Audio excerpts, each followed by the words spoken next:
bikin merinding apa, Wak? Dia langsung balik badan, berlari dia. Berlari ke balik sungai, jalan dekat jembatan, berlari ngampirin siapa, Marni? Marni lagi buang aja nih. Ngapain kau kesini? Ngapain kau kesini? Pergi kau. Jangan ganggu aku. Hai, wassalamualaikum warahmatullahi wabarakatuh. Terima kasih sudah klik video ini.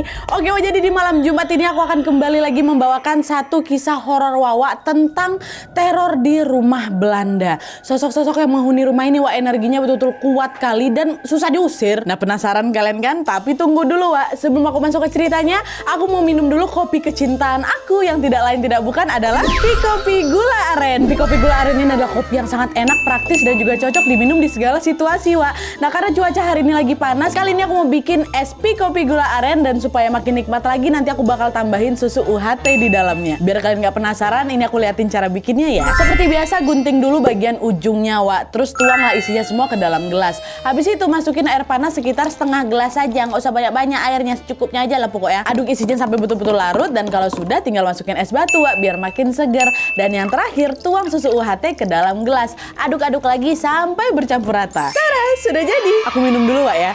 Bismillahirrahmanirrahim.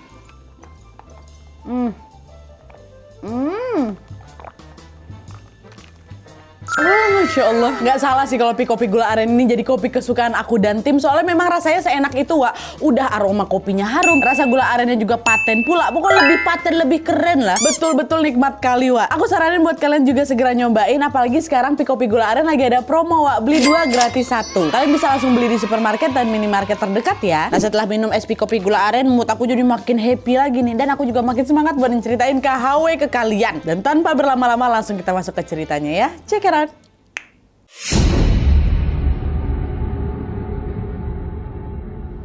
Oke, jadi kisah yang akan aku sampaikan malam ini dikirim sama Wak kita yang bernama Reni dari Jawa Timur. Halo Reni. Nah, jadi cerita horor yang dibagikan sama Reni ini adalah pengalaman neneknya, Wak, yang bernama Nek Marni. Dan juga mohon maaf ini tanpa mengurangi rasa hormat, untuk memudahkan cerita aku langsung sebut namanya aja ya. Aku semangat kali kalau misalnya dapat kisah zaman-zaman nenek nih, Wak, betul. Nah, jadi Wak, kisah horor yang dialami sama Marni ini terjadi pada tahun 1970-an. Ketika dia baru saja menikah dengan seorang laki-laki yang bernama Pardi, yang kala itu berprofesi sebagai seorang polisi, Wak. Nah, setelah menikah, Marni sama Pardi ini langsunglah itu mencari sebuah rumah untuk mereka tinggali. Dan secara kebetulan, Wak, di saat yang sama lagi nyari rumah ini, ada sebuah rumah Belanda di dekat kantor tempat Pardi sedang bertugas yang memang dijual sama pemiliknya. Nah, rumah itu berada di tepi jalan raya yang lokasinya juga strategis sekali, Nadia. Sebelah kiri rumah itu kantor polisi, tempat suaminya bertugas, tempat Pardi bertugas. Terus di sebelah kanan rumah itu juga ada sebuah sungai. Jadi posisinya rumahnya apa ini diapit sama kantor polisi dan juga sungai, Wak. Dan selain strategis, rumah itu juga luas sekali. Ada sekitar 5 kamar tuh di dalam rumah tuh. Nah, karena alasan strategis dan rumahnya juga luas, Wak, Pardi ini pun mantap lah untuk membeli rumah itu dan langsung pindah ke sana bersama istrinya Marni. Nah, sejak pertama tinggal di rumah itu, Wak, sebenarnya Marni ini sudah beberapa kali mengalami kejadian-kejadian mistis. Memang udah datang tuh udah langsung nggak enak gitu hawanya. Macam dia suka dengar suara benda jatuh, suara perempuan ketawa, dan suara-suara aneh lainnya. Tapi walaupun kayak gitu, Marni ini gak pernah ngambil pusing, Wak. Dia cuek aja. Dia cuek dengan semua gangguan yang terjadi. Udahlah, biarin aja lah. Toh cuma gangguannya cuma sekedar suara-suara aja ya. Mungkin juga makhluk halus yang ada di sini mau kenalan sama penghuni baru kayak aku sama suami aku gitu. Nah, sampailah pada suatu malam, Wak, ceritanya Marni sama Pardi ini lagi beristirahat di rumah mereka. Terus sekitar jam 10 malam, Pardi tiba-tiba dapat panggilan dari atasannya. Dan dia langsung diminta untuk bertugas ke kota lain malam itu juga. Nah, pamitlah suaminya kan pergi sendirian Marni di rumah nih. Marni langsung kunci pintu dan dia kembali lagi ke kamar tidur. Nah, pas lagi pulas-pulasnya tidur ini, Marni kebangun. Gegara dia dengar ada suara kursi macam diseret gitu. Dan juga ada suara televisi yang sedang menyala, Wak, di tengah malam itu. Dengar itu mikirlah si Marni kan, itu siapa yang nonton TV? Bukannya suami aku baru aja pergi gitu kan. Nah, karena penasaran, Marni pun beranjaklah dari tempat tidurnya lalu pergi nih mengecek ke sumber suara.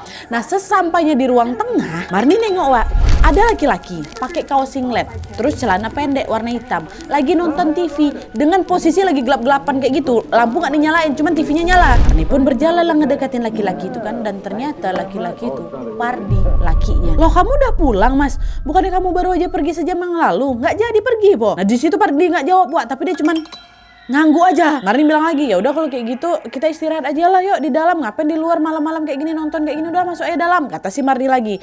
Nah dengar itu Pardi nih bangun Wak, dia beranjak dari kursinya, dia mengikuti tuh langkahnya Marni ke dalam kamar. Sampai di kamar, Marni pun segera langsung naik ke ranjang dengan diikuti oleh si Pardi ini. Pada saat itu Marni ini tidur menghadap ke tembok, membelakangi Pardi. Sementara Pardi di belakang dia ngadep ke Marni. Dipeluknya lah Marni dari belakang ganda. Tidur nah. Awalnya nggak ada yang aneh Wak waktu itu. Dia nganggap itu adalah suaminya lagi meluk dia gitu kan. Tapi selang beberapa saat kemudian Wak, Marni tiba-tiba terbangun gegara-kegerahan. Marni refleks langsung lah balik badan kan untuk mencari posisi tidur yang aman nih. Tapi begitu balik badan Wak, disitulah Marni terkejut setengah mati karena Pardi suaminya yang tidur di sampingnya itu tiba-tiba berubah jadi sosok genderuwo. Badannya besar, dia matanya merah, sekujur tubuhnya berbulu lebat dan dia sedang menatap si Marni sambil kata itu senyum lebar sampai terkoyak sampai ke telinga tuh. Melihat penampakan semengerikan itu, seluruh tubuh Marni itu bergetar hebat Wak. Dia takut sejadi-jadinya, mau teriak nggak bisa, nge-freeze badannya. Nah di sisi lain ngeliat Marni yang ketakutan itu, sosok itu pun justru bertindak makin ekstrim Wak, bukan hilang. Kalian tahu dia ngapain?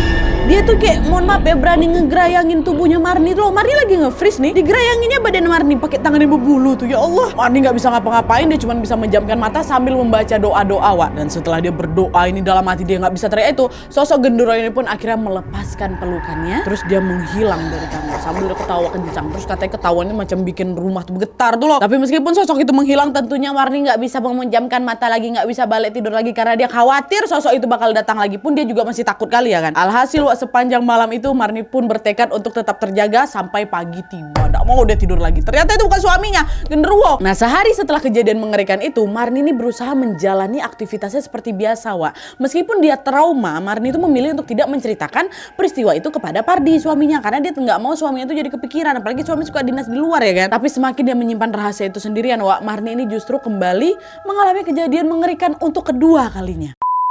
Nah jadi Wak, pada suatu malam Marni ini lagi tidur sendirian karena Pardi lagi-lagi sedang bertugas di luar. Nah pas dia lagi tidur ini, Marni mimpi didatangi seorang laki-laki.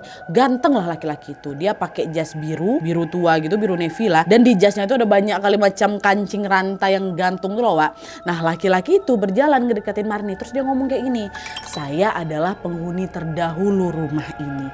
Saya datang karena saya ingin mengingatkan kamu. Di rumah ini ada sosok genderuwo yang sering menyerupai orang-orang yang kamu kenal. Highlight di sini ya. Dan kalau kamu mau selamat tanda kutip dari dia, lakukanlah ritual seperti yang saya lakukan dulu, yaitu menyediakan kopi hitam dan juga sesajen setiap malam Jumat 1 bulan sekali. Kata si sosok ini laki-laki tampannya. Nah belum sempat Marni itu ngejawab, dia tiba-tiba terbangun lah itu dari mimpinya, kembali lagi ke dunia nyata kan. Nah mimpi itu Wak, bikin si Marni ini terbangun dalam keadaan bertanya-tanya tentunya, betul nggak ya yang dibilang sama laki-laki itu ya, laki-laki ini siapa ya, kata dia penghuni lama ini. Tapi kok sarannya aneh kali, bukannya sosok itu makin senang kalau kita kasih sesajen. Dalam hatinya si Marni mikir kayak gitu. Dan karena mimpinya itu kerasa nggak masuk akal untuk si Marni Wak, Marni pun memilih untuk udah diabaikan aja lah saran dalam mimpinya itu. Dia balik lagi tidur. Nah pas dia lagi mau menjamkan mata, tiba-tiba mulas perutnya, pengen pup. Beranjaklah Marni dari tempat tidurnya, dia pergilah ke jamban yang ada di sungai. Memang waktu itu belum banyak toilet yang ada dalam rumah Wak, masih toilet umum gitu, jadi dari bilik kayu pula. Itu pun nggak full ketutup gitu loh, cuman ketutup setengah. Jadi siapapun yang pup buang air di situ tuh bisa nengok keluar kayak gitu. Yang ketutup cuma bagian bawah aja, kebayang ya. Pergilah Marni ke sana kan setengah malam tuh. Nah pas waktu nyampe di sana Wak, Marni nengok ada laki-laki pakai singlet putih, celana hitam pendek juga. Cuman dia pakai topi anyaman bambu itu, lagi duduk dekat tepi sungai itu, yang ada di samping rumahnya Marni. Rumah Marni kan memang di samping sungai kan. Dan setelah dilihat ternyata laki-laki itu bukan lakinya Wak. Laki-laki itu tetangganya si Marni, namanya Pak Min. Dah lah tuh tenang lah si Marni. Oh alhamdulillah aku nggak sendirian tengah malam kayak gini, ada Pak Min. Dan ketika berjalan ngelewatin Pak Min, Marni nyapa lah, Pak Min tumben malam-malam gini ke sungai ngapain? Mau ke jamban juga? Tapi saya duluan lah ya, saya udah kebelet kali, kata si Marni kayak gitu. Nah waktu itu Pak Min diam, dia nggak ngerespon apa-apa, dia nggak merespon pertanyaan Marni. Tapi walaupun kayak gitu Marni nggak ambil pusing, dia lanjut lagi lah itu jalan menuju ke jamban itu buat buang air besar. Nah pas dia lagi mohon maaf buang air ini Wak, Marni tengok Pak Min kan tadi duduk dekat tepi sungai kan. Nah tiba-tiba Pak Min tuh bangun, dia jalannya masuk ke sungai ya. Jadi kebayang kan mau ke sungai itu ada kayak jembatan gitu kan, dia jalan nih buang air dekat jamban tuh. Pak Minnya dekat sini. Dia jalan tapi nggak lewat jembatan ini, dia masuk dalam sungai, Wak. Cuman memang mengarah ke si Marni. Marni nengok karena kan memang nggak full ketutup jamban tuh kan. Ngapa Pak Min kayak gitu tuh? Diteriakin sama Marni, Pak Min ngapain? Kalau bapak lagi kebel, tunggu Pak ya, saya belum selesai nih, kata Marni kayak gitu. Nah, bukannya menjawab, Wak, Pak Min tetap tuh berjalan dekat sungai itu, berjalan ngedekatin ke siapa, ke Marni. Dan nggak lama setelah itu barulah Pak Min berhenti dan secara tiba-tiba dia berubah sosok, Wak. Berubah menjadi sosok makhluk bertubuh besar kali, berbulu lebat, mata merahnya menyala. Dan detik itu juga Marni sadar bahwa yang berdiri dekat depan dia tuh bukanlah Pak Min tetangganya, melainkan sosok genderuwo yang kemarin lah, yang ngantuin dia tempo hari itu. Nah, belum sempat dia bereaksi apa-apa, Wak, sosok itu tiba-tiba mengecil. Dia nggak berubah jadi manusia ya. Cuman pertama kan besar, tiba-tiba mengecil jadi seukuran tubuh manusia. Terus macam dicakar-cakarnya air sungai itu. Terus yang bikin merinding apa, Wak? Dia langsung balik badan, berlari ke balik sungai, jalan dekat jembatan, berlari ngampirin siapa? Marni. Kata digedor-gedor pintu jamban tuh, ya Allah. Mari lagi buang aja nih. Ngapain gua kesini? Pergi kau. Jangan ganggu aku, kata Marni. Karena denger itu sosok genderuwo tuh makin digedor-gedor pintu jamban tuh, makin menjadi bergetar jamban tuh dibuat, Ewa. Dan gak lama di situ udah gak tahu apa-apa lagi Marni pingsan waktu berak tuh. Ya Allah, kasihan kali lah nek. Kekeh kali sampai orang lagi berak pun diganggu sama genderuwo nih ya. Nah, dah kan Marni pingsan, habis waktu dia bangun dia udah ada di kamarnya, udah ada suaminya juga, Pardi. Nah, ketika Marni buka mata, Pardi pun langsung dipeluknya. Kamu nggak apa-apa kan sayang, kamu kenapa? Tadi kamu ditemuin sama warga pingsan di jamban loh. Iya, aku ingat. Oh, disinilah Marni pun menceritakan semua kejadian horor yang dia alami beberapa hari belakangan kepada suaminya. Baru berani dia buka mulut. Jujur ya, memang sebenarnya beberapa hari belakangan ini aku selalu diganggu sama genderuwo, Mas. Nah, cuma diganggu aja, aku hampir macam mau diperkaos sama dia. Ya astagfirullahaladzim, yang betul lah kau, kok bisa? Tapi kamu gak kenapa-napa kan? Ya kayak gini lah, kenapa-napa lah aku sampai pingsan kok. Kemarin sosok tuh muncul nyerupain kamu, makanya aku gak curiga. Terus yang terakhir gak jamban tuh dia menyerupai Pak Min. Aku jadi takut lah, Mas, dia datang lagi gangguin aku. Terlebih kamu juga sering kerja di luar kan, kata si Marni kayak gitu. Nah, merasa khawatir dengan keselamatan istrinya, Pardi pun memutuskan untuk mendatangkan adik kandungnya, Wak, namanya Sari, iparnya Marni kan, untuk menemani Marni di rumah itu pada saat dia pergi bekerja. Dan ternyata cara itu cukup manjur, Wak, karena memang setelah Sari itu datang atau adik iparnya Marni ini datang, sosok genderuwo itu sudah tidak pernah lagi menghantui Marni nih, hilang dia. Alhasil Marni pun kembali bisa menjalani hari-harinya tanpa dihantui perasaan takut. Tapi sayangnya ketenangan itu juga gak bertahan lama, Wak, karena setelah beberapa bulan tinggal di rumah itu, gantian si Sari nih, ya adik iparnya ini ngalamin kejadian mistis yang bikin dia trauma, gak mau lagi tinggal di situ juga ngawanin kakaknya. Nah, jadi, Wak, pada suatu malam Sari ini lagi bersantai lah gitu di ruang tengah sambil nonton TV kan. Nah, pas lagi asik-asiknya nonton itu, dia tiba-tiba dengar ada suara orang lagi nimba air di sumur yang memang bersebelahan sama dapur rumah mereka. Di situ Sari mikir, yang nimba air tuh ya kakak ipar ya. Itu ya Marni, orang di sana mereka cuma berdua aja kan. Cuma ngebatin Sari, ini ngapa tumben malam-malam Kak Marni ini nimba air? Emang mau ngapain dia? Ditanya sama Sari langsung, tapi Sari masih di ruang TV, Wak. Kak, ngapain Kak nimba air malam-malam? Ada yang bisa gue bantu nggak? Kata si Sari dari situ. Hening, Wah, nggak ada jawaban. Dah, Sari nggak ambil pusing lagi, dia lanjut lagi nonton TV kan. Tapi selang beberapa menit berlalu, suara orang yang lagi nimba tuh nggak hilang-hilang, Wah. Yang ada malah makin kencang lagi, makin nggak santai dia nimba air tuh, dar bunyi-bunyi kayak gitu kan. Masa nggak Marni nimba air dari tadi nggak selesai? Ini mau ngapain dia nih? Udah bising pula lagi tuh. Dan setelah pikiran itu muncul, di saat yang sama nih lagi ada suara-suara air nih. Di saat yang sama Sari juga denger, Wah, ada orang lagi motong-motong sayuran di atas talenan di kayu tuh, kan kedengar tok dari dapur. Dan suara talenan ini berbunyi bersamaan, Wak, dengan suara air yang lagi ditimba itu. Di situ Sari jadi makin bingung kan. Ini siapa pula yang lagi masak malam-malam nih? Masa iya Kak Marni nimba sambil motong? Nggak mungkin. Nah, ngerasa ada nggak beres di sini, Sari pun beranjak lah dari tempat duduknya kan. Dia pergilah ke arah dapur itu. Dia ngintip dari celah pintu yang memang memisahkan ruang tengah sama dapur, Wak. Nah, pas dia lagi ngintip ini, disinilah Sari baru tahu kalau ternyata, Wak, aduh, yang nimba air tuh bukan Mbak Marni. Kalian bayangin ya, yang nimba air itu 2 buah tangan manusia, tapi besar tangannya dan tanpa badan. Jadi betul-betul cuma tangannya aja gini, Gak ada badannya. Astagfirullahaladzim. Tapi besar ukurannya, lagi nimba-nimba air. Wow. Itu yang ditimba. Nah, yang bikin si Sari makin shock lagi, siapa yang motong-motong sayuran? Yang mau motong-motong sayuran di dapur, betul loh, memang lagi dipotong, bukan suaranya aja. Yang motong-motong sayuran di dapur adalah sosok yang menyerupai diri si Sari. Bahkan ya daster yang dipakai sama sosok tuh ya sama kayak apa yang lagi dipakai sama si Sari. Kok ada aku? Astagfirullahaladzim, udah tahu. panik lah dia di situ. Langsung lari dari kamar, dikunci pintu, dan sepanjang malam itu dia nggak henti-hentinya berdoa sampai pagi, nggak berani tidur juga. Dia suara tuh masih terdengar tuh. Astagfirullah. Keesokan harinya dia langsung bergegas menemui si Marni, kakak iparnya kan, dan menceritakan semua kejadian tadi malam. Wah, Mbak, aku nggak mau lagi di sini. Aku mau balik aja. Takut aku, trauma aku di sini, Mbak. Gangguan rumahku ini udah betul-betul nggak betul. Marni sebenarnya udah berusaha beberapa kali bujuk si Sari kan supaya dia mau temenin aku di sini. Tapi sayangnya Sari tetap kekeh sama pendiriannya kan. Dia nggak mau tinggal lagi di rumah itu. Dia nggak mau lagi nemenin kakak. Aku mau pergi dari rumah kau, Kak, katanya. Nah, karena Sari ini nggak berhasil dibujuk, alhasil ya udahlah, mau nggak mau Marni membiarkan adiknya balik. Dia tinggal lagi sendirian di rumah tuh. Nah, setelah Sari pergi, tentunya Marni tinggal sendirian lagi di rumahnya. Dan seperti yang sudah kalian tebak, lagi-lagi untuk kesekian kalinya Marni ini dihantui lagi sama serentetan teror mistis. Di teror terus ada dampak lagi genderuwo nyerupain lakinya. Pokoknya kayak gitu terus terjadi ya kan. Nah, karena dia ini udah nggak tahan lagi dengan semua teror itu, Marni ini pun akhirnya minta lah sama si Pardi untuk mencari orang pintar demi bisa mengusir semua gangguan yang ada di rumah mereka. Baru ini aku udah nggak kuat lagi, udah usir aja lah. Dengar itu, untungnya Pardi nurutin permintaan istrinya, Wak, dan segera langsung mencari orang pintar sampai akhirnya dia pun dipertemukan dengan seorang dukun yang namanya Mbah Surip. Nah, pada suatu hari yang sudah ditentukan, Mbah Surip ini datanglah kan ke rumahnya Pardi kan untuk mengecek situasi dan kondisi yang ada di sana.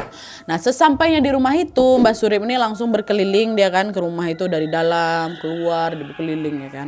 Nah, selesai berkeliling dia bilang sama Pardi kan, Mas Pardi, Mas mohon maaf Mas, rumah ini memang banyak kali makhluk halus yang menghuni di sini Mas. Dan salah satu makhluk yang paling kuat adalah genderuwo yang selama ini memang ganggu istri kamu. Tapi saya mohon maaf, saya nggak bisa ngusir mereka Mas. Karena memang sosok-sosok itu sudah mendiami wilayah ini sejak beratus-ratus tahun yang lalu. Pak, terus kayak gimana Pak? Kasihan istri saya kalau diganggu terus, bantulah tolong. Di situ akhirnya Mbak Surip pun melakukan macam negosiasi gitu lah Wak sama makhluk yang ada di sana. Dan dalam negosiasi itu kata Mbak Surip Mbak Surip ini memperbolehkan sosok-sosok itu untuk tinggal di sana, tapi dengan syarat mereka ini tidak akan diganggu lagi. Cuman ada gantinya. Sosok genderuwo itu minta diberikan sesajen sama kopi hitam. Makanan juga persis kayak dibilang sama lelaki dalam mimpi Marni kan. Betul. Nah, karena hasil negosiasi kayak gitu ya udahlah, mau nggak mau lah waktu itu Pardi sama Marni pun menurut, dan sejak saat itu juga dia selalu menyediakan sesajen seperti yang memang sudah disepakati tadi Wak. Ini kata Wawa ya, kenapa nenek sama kakeknya itu lebih memilih untuk pakai sesajen bukan di ruqyah rumahnya. Kalau kata nenek nih Nat ya, di tahun segitu, tahun 70-an tuh masih jarang orang berobat kayak langsung pergi ke ustadz. Kalau misalnya gangguan-gangguan kayak gini masih jarang. Banyak masyarakat yang lebih percaya pergi ke dukun atau macam orang pintar kayak gitulah di tahun itu. Pun di daerah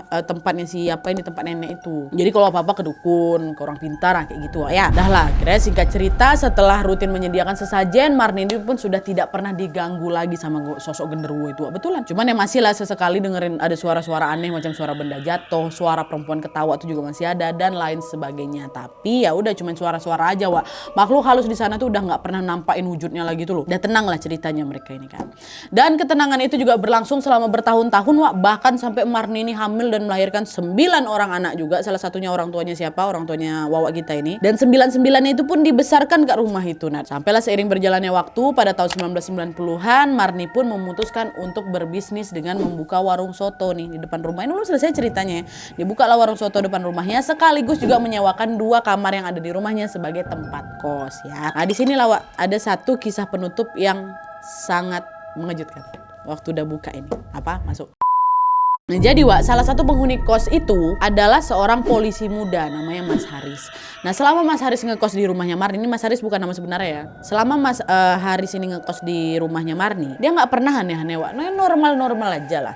Sampai suatu sore Marni kan lagi jualan tuh. Jualan soto dekat warungnya kan. Nah, pas dia lagi nyiapin makanan, tiba-tiba Marni dengar Wak. Marni sama semua pelanggan yang ada di sana tuh dengar ada suara tembakan pistol kencang kali gitu. Sampai mekain telinga. Betul-betul kencang suaranya.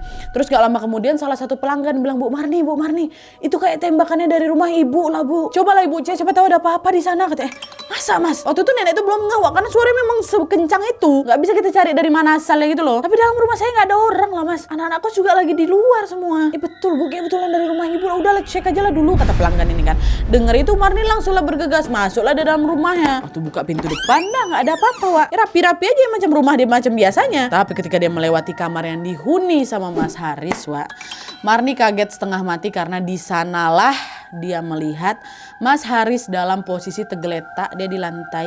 Kondisinya udah bersimbah darah, kepalanya hancur Wak, sampai beramburan keluar di sisi ya, kata astagfirullahaladzim. Meninggal Mas Haris di situ. Tolong Mas Haris. Mas Haris gitu. Langsung lah tetangga pada datang, sekaligus juga polisi yang memang kan kantornya dekat sama rumah Marni kan. Mereka langsung mengevakuasi jasadnya Mas Haris untuk mencari tahu apa penyebab dibalik kematiannya, Wak. Dan setelah diperiksa secara detail nih, ternyata Mas Haris itu tewas karena dia memang mengakhiri hidupnya sendiri dengan menembakkan sebuah pistol di kepalanya. Dan kata polisi nih, Wak ya, motif Mas Haris melakukan aksi nekatnya itu adalah karena dia ditinggal menikah sama gadis yang memang dia cintai gitu. Mati bunuh diri ke rumah itu. Nah, setelah kejadian Mas Haris bunuh diri ke rumahnya Marni itu, hawa rumah yang pertama kan udah membaik nih, berubah langsung balik lagi mencekam. Dan gak cuman itu aja, Wak, gangguan mistis yang tadinya mulai mereda itu juga kembali muncul dengan frekuensi yang makin intens lagi. Dan lagi-lagi keluarganya Marni ini dihantui oleh teror suara dan juga teror penampakan yang macam dulu lagi, didatangi lagi sama genderuwo yang gak tahu kenapa. Cuman katanya karena memang mungkin Mas Harisnya pergi dengan perasaan yang kayak gitu, perasaan dia sedih, kecewa atau kayak gimana lah, kan perasaan orang bundir itu kan kayak gitu kan, Wak, depresi apa segala macam. Itulah yang mungkin menarik makhluk-makhluk kayak gitu datang lagi gitu loh, karena kan dia mengeluarkan aura negatif lah gitu. Tapi tetap aja, Wak, walaupun udah diganggu lagi, mereka nggak mau pindah dari rumah itu. Sampailah di tahun 2013 kemarin rumah itu diambil alih katanya sama pemerintah setempat karena kasus sengketa kalau kata nenek, Wak. Entah apa detail kasusnya, tapi yang jelas sejak saat itu juga Marni sama Pardi, suami istri ini yang udah lanjut usia ini, memutuskan untuk pindah dari rumah itu. Dan meskipun udah pindah rumah nih, Wak ya, Nek Marni ini masih sering mendapatkan kabar dari tetangga sekitar rumahnya itu bahwa memang rumahku tuh masih berhantu macam dulu, Nek. Bahkan rumah itu juga sering beberapa kali berganti kepemilikan karena memang pemiliknya nggak betah, Wak, karena dihantui sama sosok-sosok yang ada di sana. Sementara di sisi lain, Nek Marni dan juga kakek Pardi menjalani hidup mereka dengan nyaman tanpa harus mengalami kejadian aneh itu lagi atau kejadian mistis seperti pada saat mereka tinggal di rumah Belanda itu, karena kan mereka sudah pindah. Alhamdulillah sudah aman. Oke, Wak, jadi itu tadi rentetan cerita mistis yang dialami sama neneknya Reni, Wak kita, selama tinggal di rumah peninggalan Belanda. Emang ya kalau misalnya ngomongin kejadian mistis di rumah Belanda tuh pasti nggak pernah ada habisnya, Wak. Tak kenapa gitu loh, rumah peninggalan Belanda tuh pasti sering menyimpan banyak sekali cerita mistis di dalamnya. Cuman aku juga salut sih sama Nek Marni dan juga kakek Pardi itu, meskipun sudah dihantui berbagai macam kisah di sana kan, mereka tetap kuat hati, Wak ya, dan sama sekali tidak terbersit untuk pindah rumah. Mungkin kalau misalnya rumah tuh nggak kena sengketa atau masih tetap tinggal di situ mereka. Keberanian mereka ini memang harus kita acungin jempol, Wak, karena mereka tahu derajat manusia adalah lebih tinggi dibanding makhluk-makhluk itu ya kan. Belum tentu loh ada orang lain seberani mereka puluhan tahun tinggal di situ. Dah, ya tanpa terasa kita sudah sampai di akhir video. Kalau misalnya kalian juga pengen berbagi kisah horornya, kirim aja ke email kisahhororwawa@gmail.com, sertakan juga nomor WhatsApp sama Instagram kalian nanti supaya kami gampang hubungin kalian kalau misalnya kisah kalian di-up di video selanjutnya. Perlu diingatkan untuk siapapun yang mengirim kisah di sini, kalian sudah siap kalau misalnya kisah kalian di-up kapan aja, Wak ya. Mohon pastikan kisah yang sudah kalian kirim itu sudah mendapatkan izin dari siapapun yang bersangkutan. Oke, Wak, jadi sekian dulu videonya. Terima kasih banyak yang sudah menonton. Kalau kalian suka video ini, klik like-nya. Jangan lupa komen di bawah gede dan saran-saran untuk video selanjutnya. Jangan lupa nyalain notifikasinya supaya kalian tahu kalau aku upload video baru. And as always, jangan lupa untuk klik tombol subscribe supaya kalian sama-sama tahu informasi menarik dan menegangkan dari channel aku. See you next video, Wak. Bye.